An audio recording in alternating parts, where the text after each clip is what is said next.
Muy buenos días.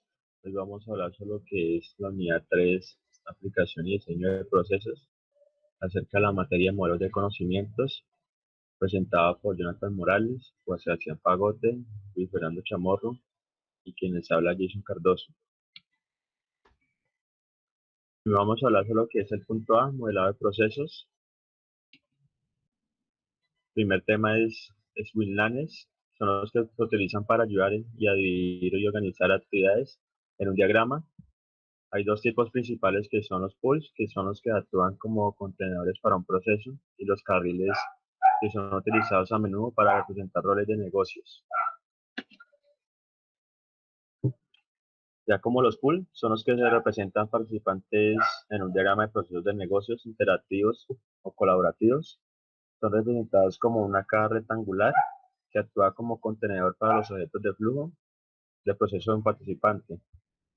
Como por ejemplo, como se ve en la imagen, ahí muestra un pool, que es un banco hipotecario conteniendo un proceso y un pool cliente, cuyo proceso es una caja negra.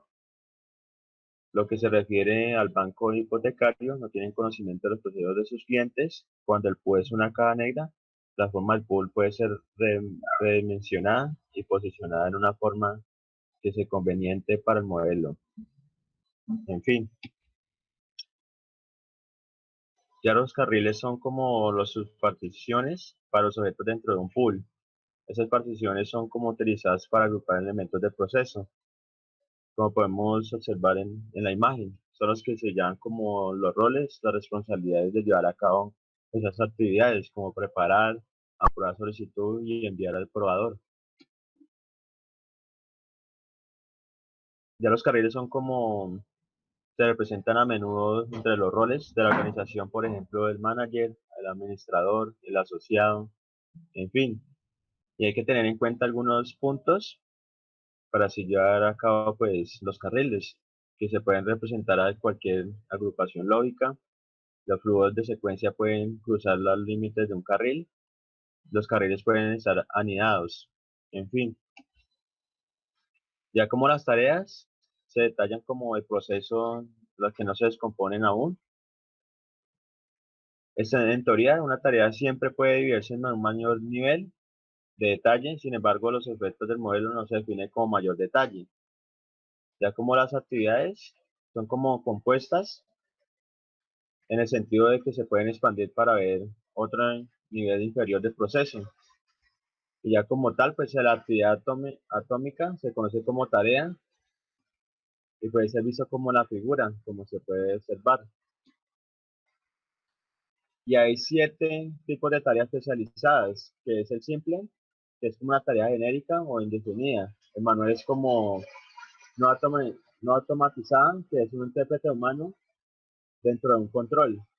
Ya el recibo es como espera que llegue un mensaje a un participante externo. El script es como el que se ejecuta dentro del modelador. El envío es envía un mensaje a un participante externo. Y el servicio es el que enlaza algún tipo de servicio, que puede ser el servicio web. Y como tal, el usuario es donde interpreta al humano a llevar a cabo una tarea con ayuda de una aplicación de software. En fin, Puertas de acceso. Las puertas de acceso son puntos de decisión que se pueden ajustar la ruta de un flujo según ciertas condiciones. Como podemos observar ahí en la imagen, eh, encontramos posición de la puerta, que es el punto inicial, donde vamos a mirar dentro de un software su controlador, el actuador, su proceso, y ya cuando el software pasa por todos esos procesos junto con sus sensores, da su puerta de salida. Esto es lo que nos indica que el software ya puede estar implementando en otros dispositivos. Bueno, dentro de las puertas de acceso encontramos tipos de puertas, la primera es puertas de enlace exclusiva, que este evalúa el estado del proceso de negocio.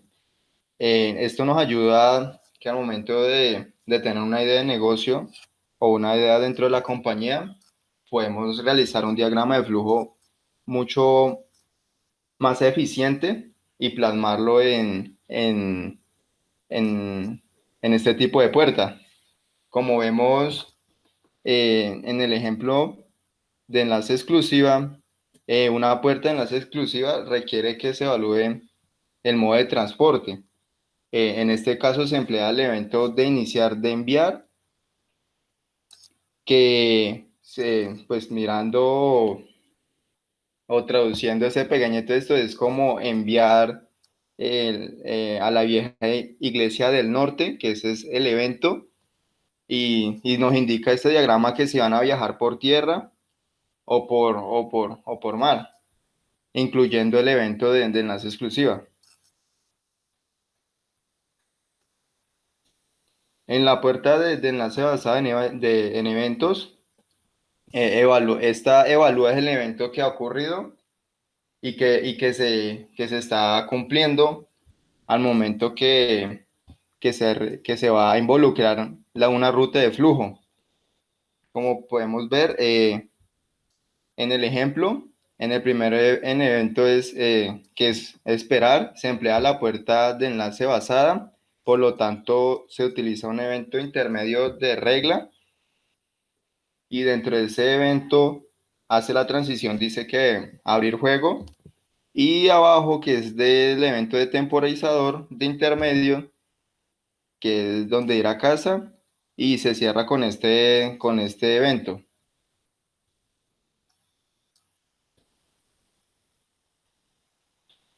En puertas de enlace paralelo se distingue de otras puertas de enlace porque no depende de condiciones o eventos. En cambio, las puertas de enlace paralelas se emplean para representar dos tareas simultáneas en un flujo de negocio. En este proceso de negocio emplean una puerta de enlace paralela, dado que abre dos caminos que se hacen al mismo tiempo y se cierran con la misma puerta de enlace paralelo, lo que eso nos indica ahí en la imagen.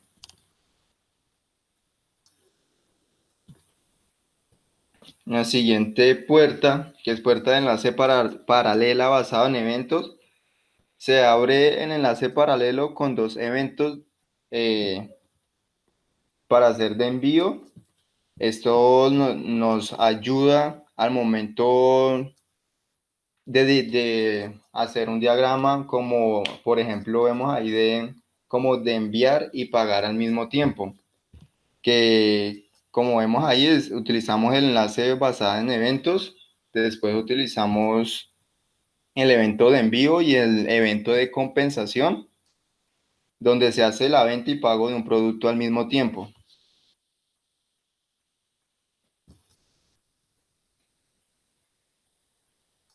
El quinto puerta, es puerta de enlace inclusiva, que este separa flujos de procesos en uno o más flujos. En el ejemplo en la imagen,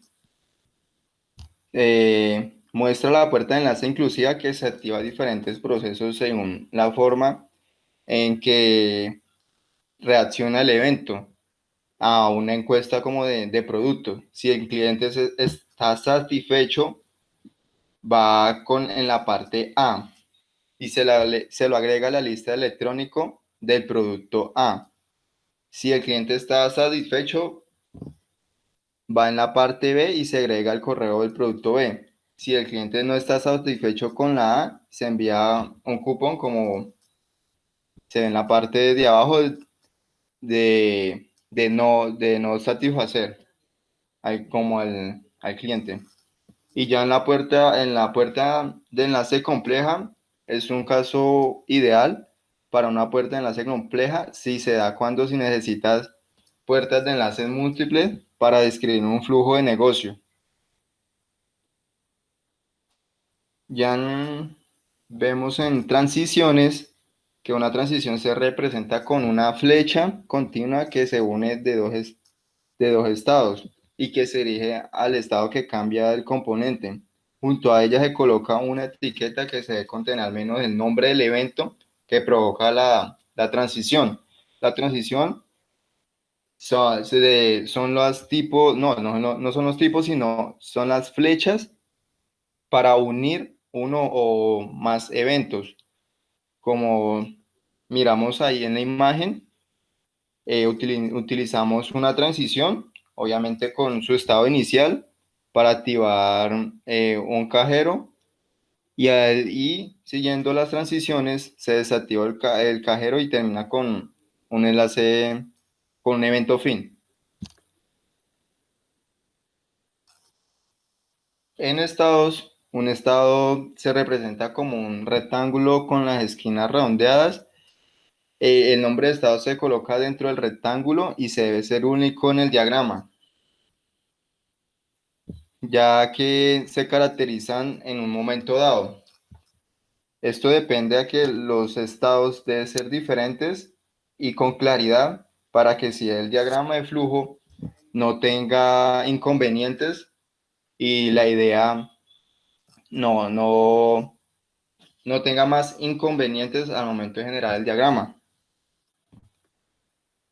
Y ya para finalizar, vemos un ejemplo con sus transiciones, sus estados, que obviamente al momento de hacer un diagrama siempre debe ser su estado inicial, que eso conlleva su estado 1, con la transición que se une con el enlace de la transición de estado 1 a estado 2 y así sucesivamente.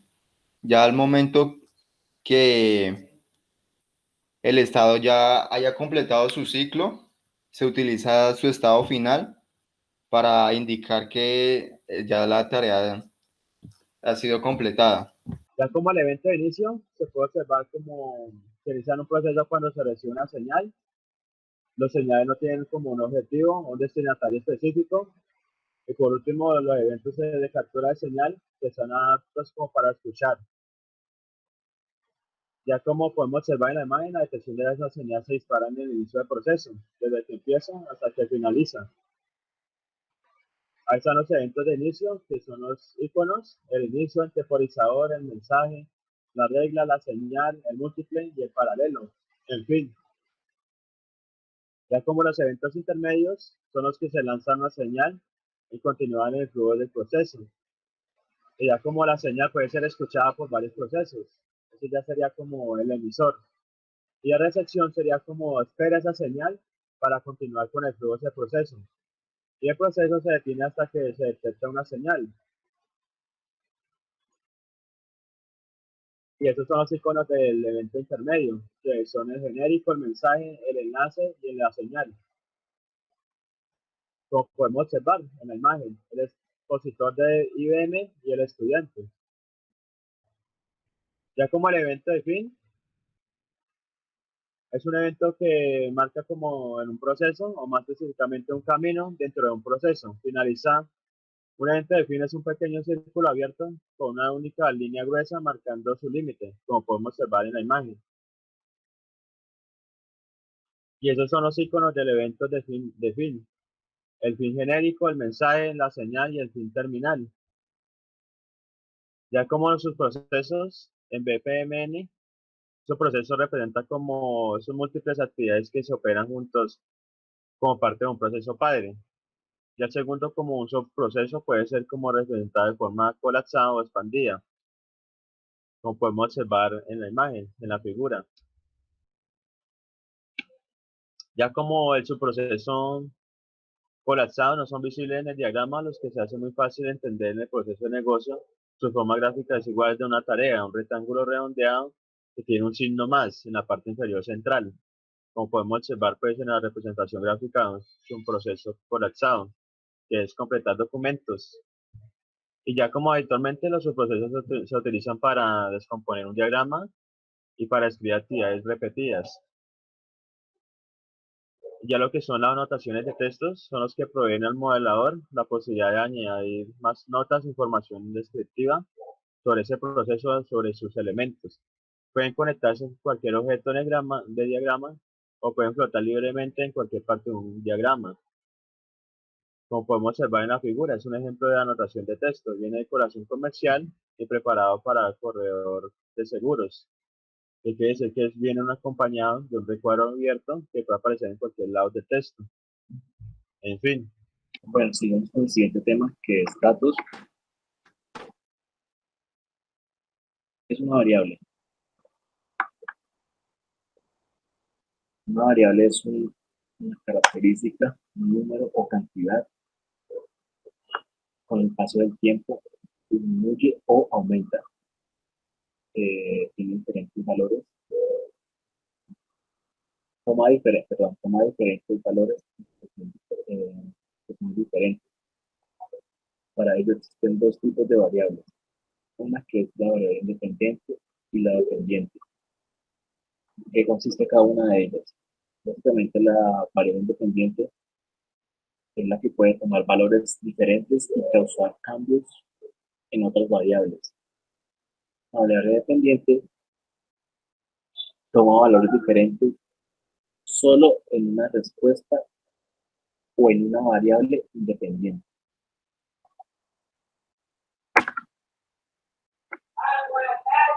¿Qué son las variables de proceso a nivel de tarea? Esas variables hay que declararlas primero para capturar los datos que entran dentro de este proceso. Para ello se usan las actividades de este proceso para para los pasos de ese servicio. Como vemos en la siguiente gráfica, tenemos estas variables. Está la variable privada, entrada, salida, y la variable de proceso expuesta. Variable privada consiste en variables locales que solo se utilizan en el proceso. La entrada es una variable que representa los datos de entrada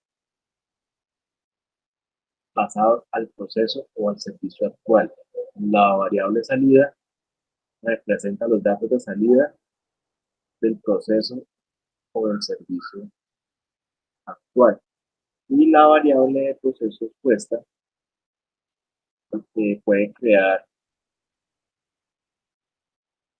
una variable tipo especial que puede crear o establecer o modificar valores mientras se ejecutan instancias dentro de un proceso. Tenemos unas variables de proceso a nivel de pool.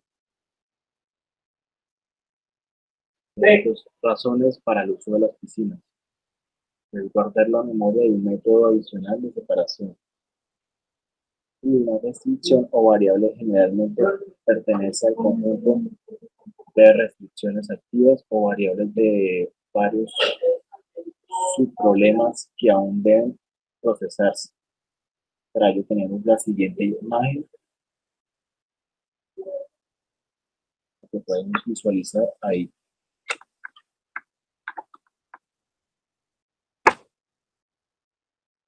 Vimos como las bases de datos externas con conectores. Estos tipos de datos externos se utilizan un origen de datos externo para acceder a la información de las bases de datos de los proveedores adquiridos. Un ejemplo, tenemos la base de datos SQL Server o la LDA, así como la de los DSA.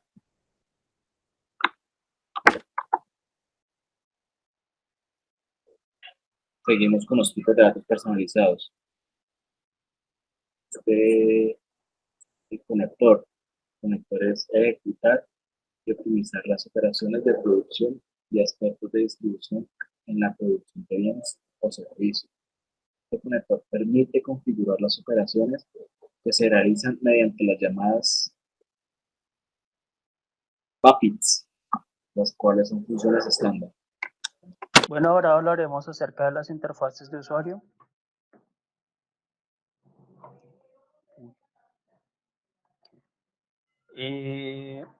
Iniciaremos especificando qué es la interfaz gráfica de usuario, por sus siglas en inglés GUI o GUI.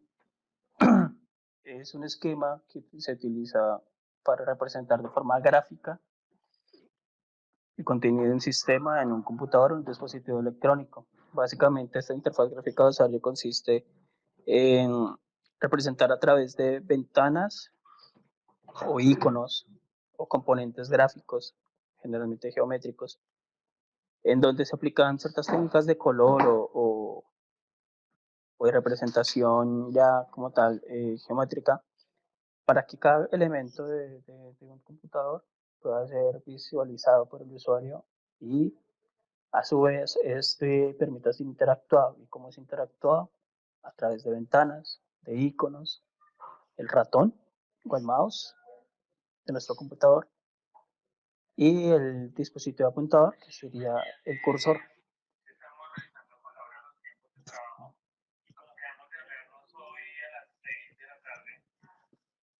También podemos ver que se empezó a hablar desde este término a partir de 1930, donde el visionario Vannevar Bush diseñó un dispositivo que se llamó MEMEX en esa época, y lo que hacía este dispositivo era, era parecido a un escritorio, era como un tipo de mesa donde habían dos pantallas gráficas, un teclado y un escáner. Lo que hizo Bush, él quería que una persona pudiera acceder a todo el conocimiento a través de este dispositivo con tan solo unos clics. Utilizando ese mouse y a través de unos clics se demostraba la información concerniente.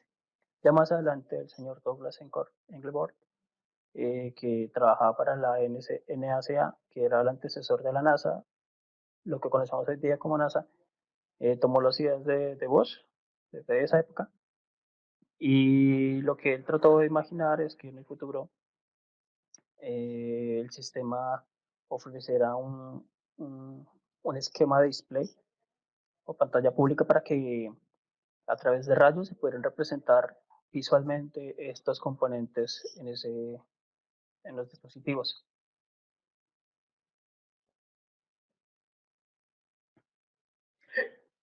Bueno, y aquí nosotros vemos que el trabajo de Engelbart principalmente consistió en crear un prototipo de la computadora que hoy día conocemos, que básicamente tenía tres dispositivos de entrada: el teclado, que conocemos normalmente con sus letras, y su barra espaciadora,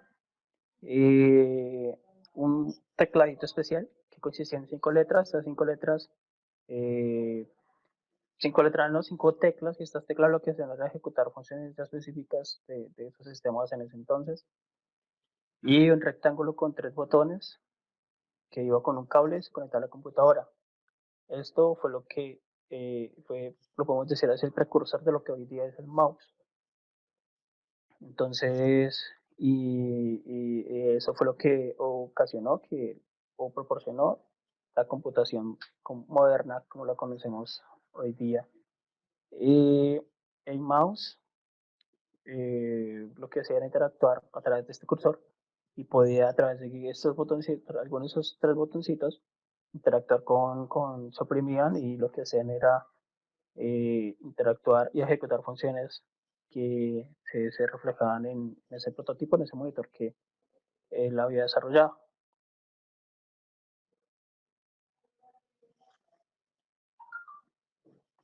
Ya más adelante podemos ver que pues, a través de los años se han desarrollado múltiples computadores con diferentes diseños y estructuras de carcasas que han permitido que los computadores se representen de forma más bonita o más apta para el usuario.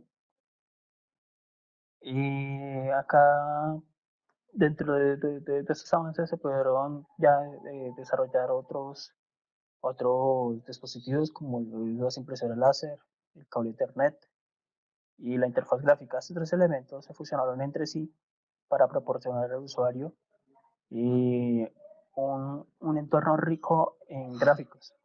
Fue así que los desarrolladores de la empresa Xerox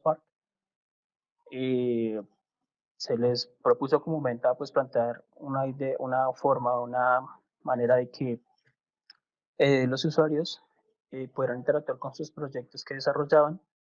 Y anteriormente pues esto era una locura porque nadie hallaba posible que un usuario pudiera interactuar con la información de un computador, lo veían algo supremamente complejo. Pero fue así como esa necesidad casi que obligó a estos desarrolladores de lograr la manera en que una computadora permitiera, en cierta manera, interactuar o eh, permitiera al usuario tenerlo en sus manos y de esta forma que cada quien pudiera interactuar con ella. Principalmente, unos limitantes fue el tamaño, hasta que pudieron acoplar todos esos componentes en uno solo y de forma tal que no fuera ni muy exagerado ni tampoco tan moderado, sino de un tamaño justo, en donde este dispositivo pueda llegar a todos los usuarios del mundo.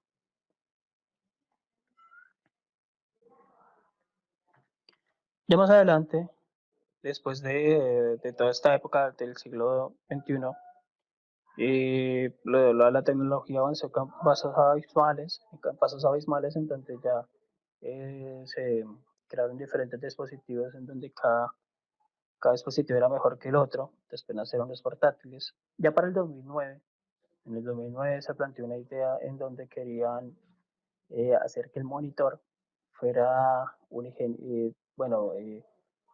de forma independiente, fuera por sí solo el que permitiera interactuar a los usuarios con múltiples interfaces a la vez. Fue así que nació la idea de representar un monitor o un dispositivo que tuviera forma de cubo, donde sus cuatro lados representaban una interfaz distinta para múltiples operaciones, pero esto finalmente optaron por no realizarlo, ya que esto incurría en desperdicios de energía y efectos negativos de luz principalmente, y que no lo vean muy práctico para que en el día a día esto fuera eh, utilizado por las personas del común.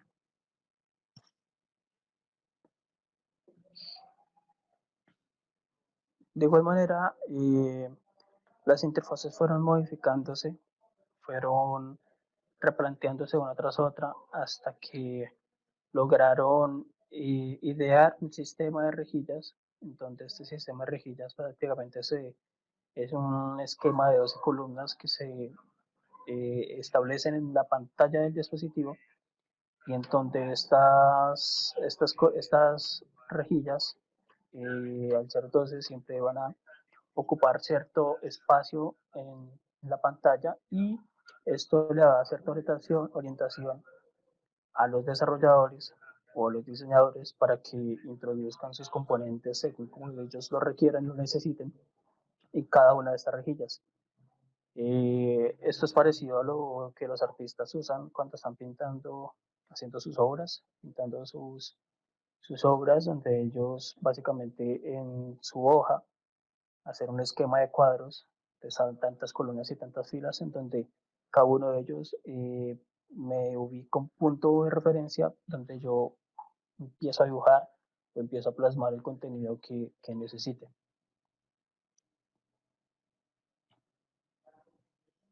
Y por último están los widgets. Los widgets simplemente son componentes que tienen en sí mismos una funcionalidad en específica y que me ejecutan un código concreto que yo necesite. Estos widgets fueron, por ejemplo, fueron cuando estaba en auge la tendencia de crear blogs. Entonces lo que hacían estos blogs eran de la herramienta Blogger de Google, era crear diferentes, por decirlo así, eh, bloggers para representar información a los usuarios.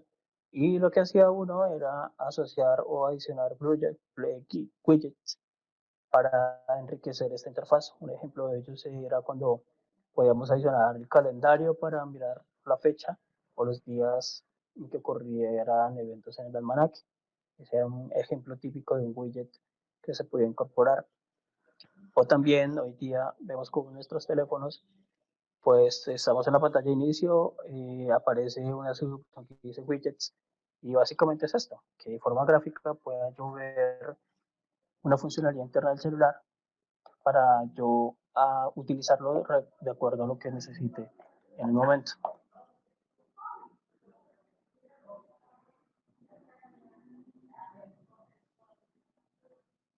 Por último, podemos decir que un modelo es sumamente necesario para que nos sirva como base en el momento de diseñar nuevos sistemas de información, y de esta forma estos modelos nos permiten acoplar o en cierta medida mostrar cuál es el esquema que yo voy a trabajar y el cual yo voy a enriquecer mi interfaz gráfica para que así mi sistema pueda ser interactuado y usado por usuarios externos. También concluimos que la historia de las interfaces gráficas se remontan cerca de 1930, en donde ya se tenía la conceptualización de que era necesario que el usuario interactuara con las máquinas que se están siendo desarrolladas, ya que había un potencial enorme en estas máquinas y pues consideraron un desperdicio que en el futuro ninguno pudiera interactuar con esta información. Entonces, gracias a estos precursores, podemos hoy día interactuar con estos dispositivos y de esta manera lograr un trabajo más eficiente. Y hoy la carrera es desarrollar interfaces que sean sumamente agradables para el usuario. Y por último, decimos que estas interfaces proporcionan una manera fácil de utilizar, utilizando la forma de notación del modelo de procesos, donde permite acceder a los usuarios entre variables y de esta manera facilitar la traducción de estos modelos en una forma ya ejecutable por sí misma. Muchas gracias.